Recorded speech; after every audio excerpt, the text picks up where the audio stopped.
Hello everyone, welcome to Kanen Coffee. Today we have Pasquini the espresso machine. This machine, I'm just doing a tune-up and the cap to be replaced. This one.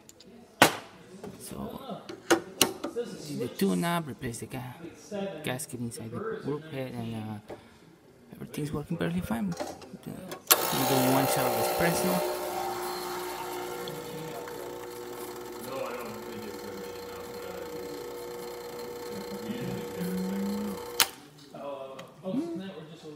You can see I didn't actually get the ground very well, but it's working perfectly fine.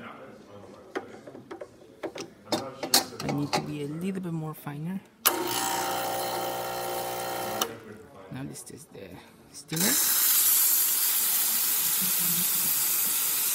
It's working perfectly fine. Alright, thanks so much for watching. Please subscribe to our channel for more content like this every day.